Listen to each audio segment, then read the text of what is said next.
des milliers de serpents se mirent soudainement à ramper dans la même direction, comme poussés par une force invisible. Rapidement, ils disparurent un à un dans un abri encore en construction. Ce gigantesque refuge n'était autre que l'Arche de Noé, œuvre monumentale imaginée par un homme nommé Noé. S'il avait construit tout cela, ce n'était pas par hasard. Peu de temps auparavant, Noé avait fait un rêve terrifiant. Il y voyait un déluge d'une ampleur sans précédent, engloutissant le monde entier sous les eaux. Il comprit aussitôt qu'il s'agissait d'une révélation divine, Dieu lui avait montré l'avenir.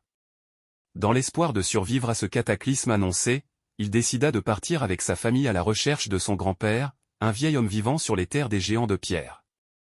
Dès leur arrivée aux abords de la région, ils découvrirent des cadavres éparpillés sur le sol.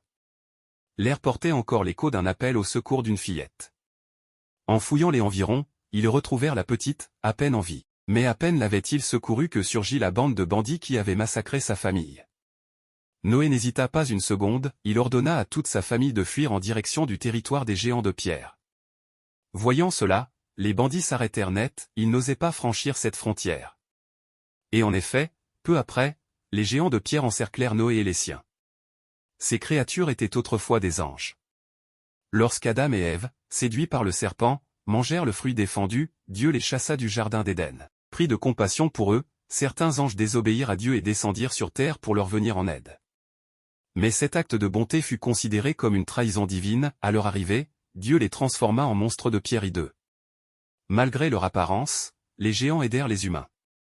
Sous leur protection, la civilisation prospéra, la science et la technologie progressèrent à une vitesse fulgurante. Mais les humains, insatiables, voulurent bientôt dominer le monde, et trahir leurs anciens protecteurs. Les géants furent pourchassés et massacrés sans merci. Alors que tout semblait perdu, un guerrier surgit. À lui seul, il repoussa une armée de millions d'hommes. Ce héros n'était autre que le grand-père de Noé. En mémoire de cette époque, les géants de pierre nourrissaient un profond ressentiment envers les humains, tout en gardant de la gratitude pour ce guerrier. Apercevant Noé, ils crurent d'abord à un ennemi. Mais parmi eux, certains géants étaient encore justes. Profitant d'un moment d'inattention de ses congénères, l'un d'eux conduisit Noé en secret jusqu'à la demeure de son grand-père. Sous la direction de son grand-père, Noé put enfin comprendre la véritable signification de son rêve prophétique.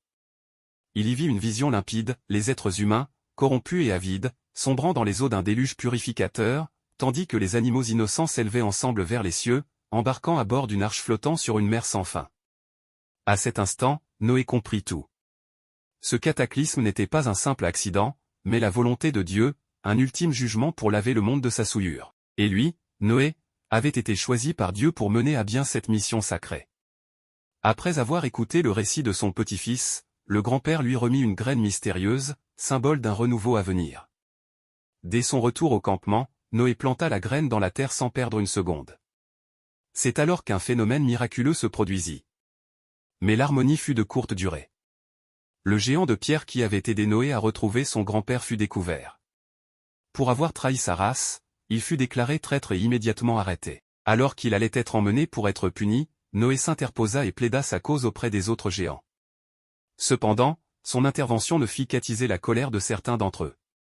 Avant même qu'il ne puisse finir ses explications, un événement totalement inattendu survint.